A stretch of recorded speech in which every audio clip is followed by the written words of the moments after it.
Iran ने दिखाया दम, ट्रंप के खरबों डॉलर बर्बाद, जारी है अरब का विनाश।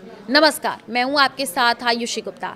देखिए, अमेरिका ने ईरान के खिलाफ एक ऐसा युद्ध छेड़ा जिसमें बारूद तो बेतहाशा खर्च हो रहा है, लेकिन हासिल कुछ नहीं हो रहा है। अमेरिका अब तक युद्ध में खबरों डॉलर खर्च कर चुका है, लेकिन वो मकसद अब तक पूरा नहीं हो पाया है। जो युद्ध छोड़ने का मुख्य कारण था ईरान का मिसाइल प्रोग्राम, और यूरेनियम अभी ईरान के अंडरग्राउंड ठिकानों में महफूज है। उल्टा इसकी मात्रा बढ़ती जा रही है, जिसका प्रमाण है अमेरिका के मित्र देशों तक पहुंच रहे ईरान के मिसाइल। आखिर ये हो कैसे रहा है, सवाल ये है। अमेरिका इस युद्ध में पिछड़ क्यों रहा है, सवाल ये भी है। तो सुपर पावर अमेरिका के अब तक के सबसे बड़े और सबसे महंगे operation midnight hammer, epic fury, project freedom अरब के रेगिस्तान में सब फेल हो चुके हैं। महीनों की लगातार बमबारी, अरबों डॉलर के प्रिसिप्शन हथियार और स्टेल्थ विमान, फिर भी अमेरिका ईरान की मिसाइल क्षमता को खरोस तक नहीं पहुंचा पाया। जिन अंडरग्राउंड ठिकानों को अमेरिका ने तबाह करने का दावा किया था, ईरान ने उन्हें चंद हफ्तों में फिर से जिंदा कर दिया है।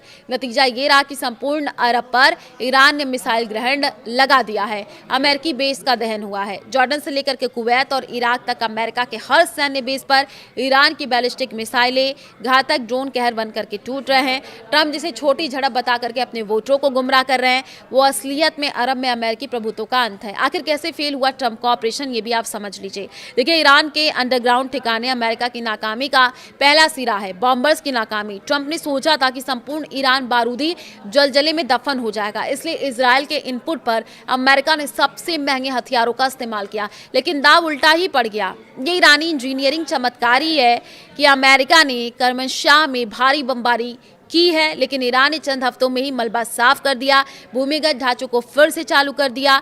और यही नहीं, ईरान की कमांड को भी अमेरिका खत्म नहीं कर सका। इसलिए ईरान का गाइडेंस और कमांड एंड कंट्रोल सिस्टम आज भी 100% काम कर रहा है। देखिए, दोगुनी तेजी से हम कह सकते हैं सुरंगों को अब ईरान बना रहा है। CIA का दावा तो ये भी है कि अमेरिका सुरंगों के दरवाजे जिस गति से तोड़ रहा है, उसकी दोगुनी तेजी से ईरान ने उन्हें खड़ा करा। यानी अमेरिका एक एक प्रिसिशन बम पर करोड़ों डॉलर फूंक रहा है, और ईरान अपनी सस्ती तकनीक से न सिर्फ अपने अहम ठिकाने बचा रहा है, बल्कि सस्ती मिसाइल और ड्रोन से अमेरिका को अरबों का नुकसान भी पहुंचा रहा है, जिसका सबूत जॉर्डन के अमेरिकी बेस पर हुआ हमला है, जो ये बताता है कि ईरान की ना तो मारक क्षमता कम है और न ही उसके पास हथियारों की कमी है। लेकिन ट्रंप इसे अपने देश में कैसे पेश करें, अब ये सवाल उठता है भाई। तो देखिए, अमेरिकी राष्ट्रपति डोनाल्ड ट्रंप ने कहा है कि मैं इसे एक झड़प कहता हूँ। ईरान के साथ हमारी एक झड़प हुई है, उन्हें इतनी जोरदार चोट पहुंची है कि वो समझौता करना चाहते हैं। ट्रंप ने कहा कि मैं ये भी कहना चाहता हूं कि वो अभी समझौते के लिए तैयार नहीं है, जल्दी तैयार हो जाएंगे। बयान अजीब है, शायद यही ट्रंप की झेप है, जिसमें उनके भाव, उनके बयान चेहरे से मेल नहीं खा रहे हैं। और ऐसा सिर्फ इसलिए क्योंकि ईरान की ताकत को अंदाजा अब अमेरिका सेना को भी हो चुका है। क्या है ईरान की ताकत, ये भी समझ लीजिए। ईरान की असली ताकत है उसका मिसाइल भंडार, जिसमें शॉर्ट रेंज बैलिस्टिक मिसाइल अहम भूमिका निभा रही है। इनकी रेंज आप सोचिए 150 किलोमीटर से 100 किलोमीटर है, और इनमें फतेह 110, फतेह 313, जुल्फिकार, देशफुल, कियाम मिसाइल शामिल है। इनके अलावा Iran medium range ballistic missile का भी इस्तेमाल करा, जिनकी रेंज 1100 किलोमीटर से 2000 किलोमीटर तक है।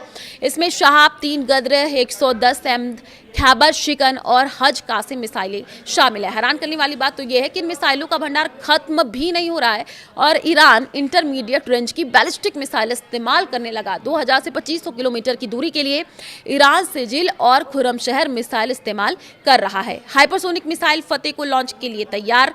जी हाँ, इनके अलावा हाइपरसोनिक मिसाइल फतेह को लॉन्च के लिए तैयार रखा गया है। फतेह 2 के नाम से इसका उन्नत संस्करण बनाने का दावा कर दिया गया है। ऐसे ही 1200 से 2000 किलोमीटर की रेंज वाली क्रूज मिसाइल भी ईरान ने तैयार कर रखी है, जिसमें खैमार, होवजे और पावे मिसाइल साइलों में एक्टिवेट है। इनके अलावा 100 से 1000 किलोमीटर की रेंज वाली एंटी शिप मिसाइल नूर, कादिर, गदीर और महदी भी ईरान इस्तेमाल कर रहा है। टूटा नहीं, मजबूत हुआ है ईरान। अब ये भी सवाल, देखिए, ट्रंप का दावा था कि ईरान टूट चुका है, लेकिन हकीकत कुछ और ही दिख रही है।